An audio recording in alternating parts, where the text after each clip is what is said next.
Alright, in this video we're going to go over significant figures, what they are, and the significant figure rules. So, significant figures.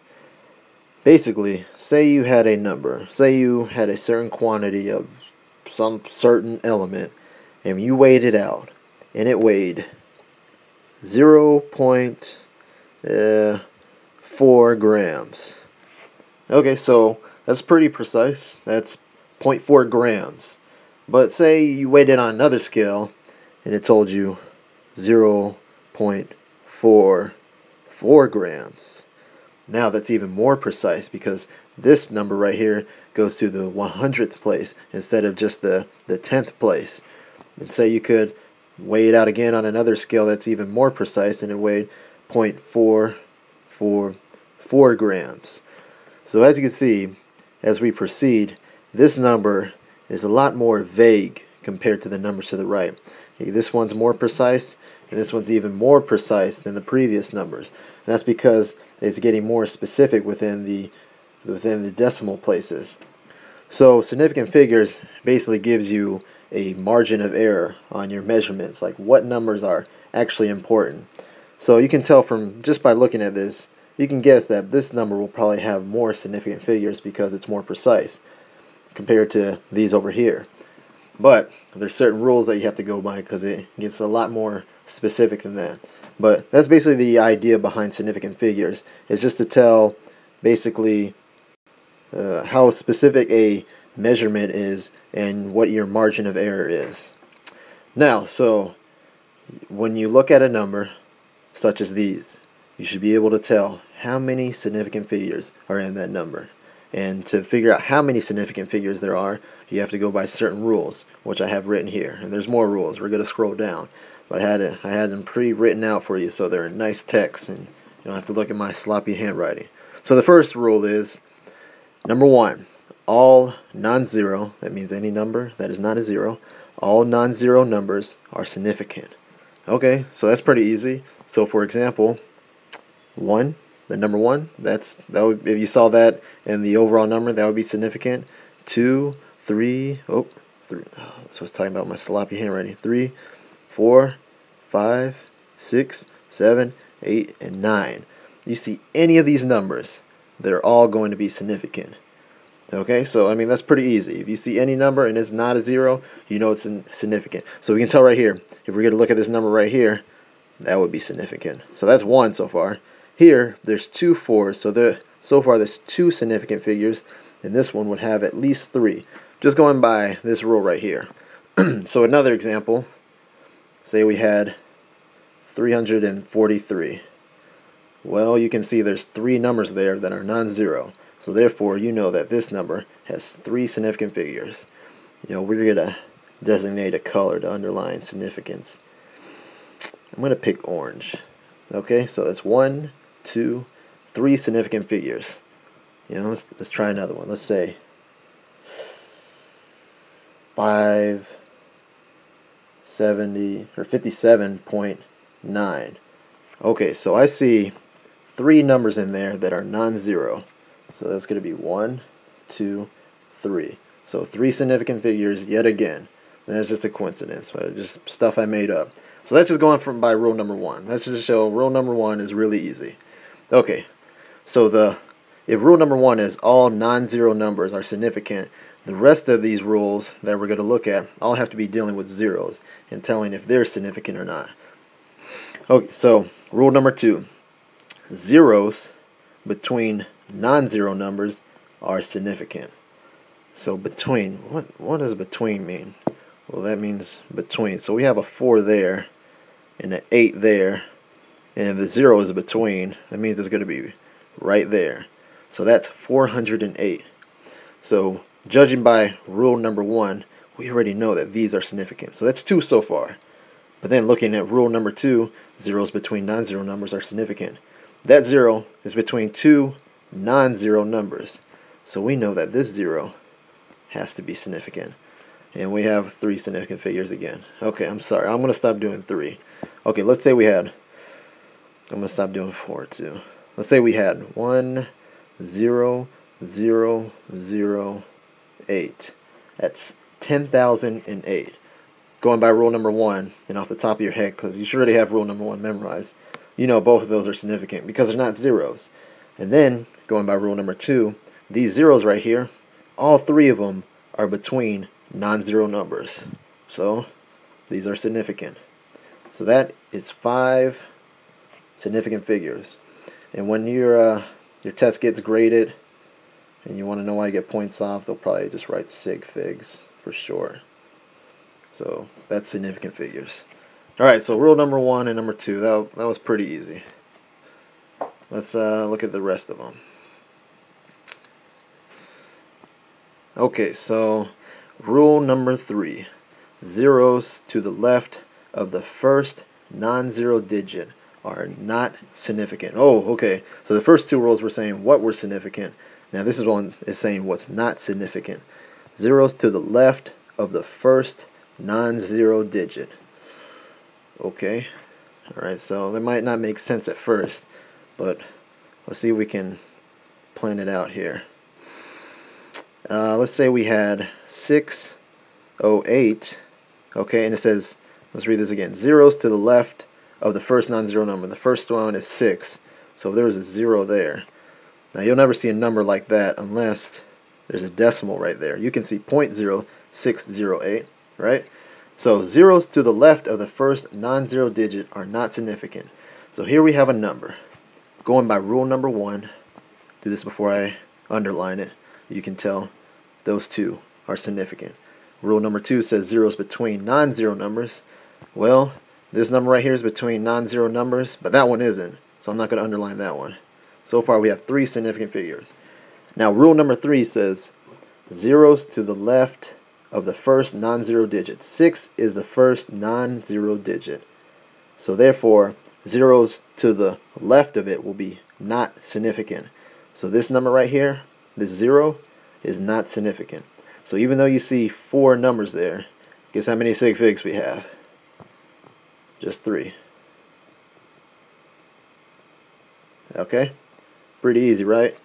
Well, I know probably somebody out there didn't get it, so we're going to do another example. 0.00921. Alright, let's do this together. First rule, any number that's not a 0 is significant.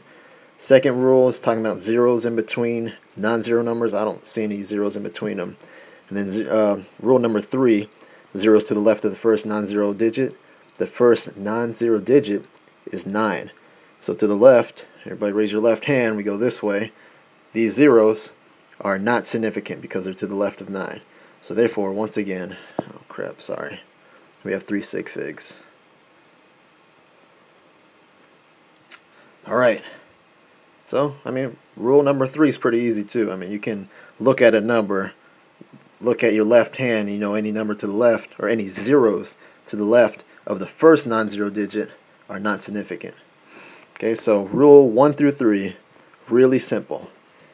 Let's keep it going. Okay, rule 4A, numbers greater than 1. Okay, so these are numbers greater than 1. Let's see. Numbers greater than 1, zeros written to the right of the decimal place are significant. So let's think of a number greater than 1. That's going to be, 100. That's definitely greater than 1. Now we have 100.0. How many significant figures there? You know what? Let's keep. That is greater than 1. But let's say we just had 4, because I like that number. So 0.000. Now going by rule number 1, that's 1 significant figure. Rule number 2, zeros between non-zero numbers. There's only 1 non-zero number, so no zeros can be in between. Rule number 3 is zeros to the left. There's no zeros to the left. Okay, so we don't got to worry about that. Rule number 4A, numbers greater than 1. This number is greater than 1. Zeros written to the right of the decimal point, here's the decimal point, are significant. Okay, so if we raise our right hand, here's a decimal. Any zeros to the right are significant. Oh, okay. So all of these are to the right, so underline those. for a total of 4 significant figures. That was easy. Okay, how about this? Let's say we had 55.0. That is going to be row number 1. And then row number 4A, zeros to the right of the decimal place are significant. Boom. There we go. 3. Yeah, 3 is pretty common. I need to stop doing that. Alright, now, last rule, I think. Or maybe second to last. Numbers less than 1. 4 numbers that are less than 1. So let's say point. Oh, I forgot to change my color. Hold on. 0.820. Alright, numbers less than 1, which is this number right here. Only zeros that are at the end of the number are, so they're supposed to be, are significant. Forgot to write that in there, sorry. Are significant. So, rule number 1, we already know those are significant. And then rule 4B, zeros that are at the end of the number, so to the right, are significant. So that 0 is to the right or at the end of the number, so that is significant. So 3 sig figs again. I'm not even thinking when I'm making these up, huh? Okay, so that was pretty easy. Let's go to the next rule. Alright, so that was rule 1 through 4. All of them were pretty easy. Now the last rule, number 5. Numbers with no decimal place. So this was that 100 that I was using before without the decimal. Numbers with no decimal place, such as the number I have written right now. Zeros after the last non-zero digit. Okay, the last non-zero digit is 1. So all the zeros to the right. Zeros after the last non-zero digit, or also known as trailing zeros, you should probably know that, may or may not be significant. Oh, what? What is that supposed to mean? May or may not be significant. So we can't, so what it means is we can't tell if these are significant or not. So may or may not be significant.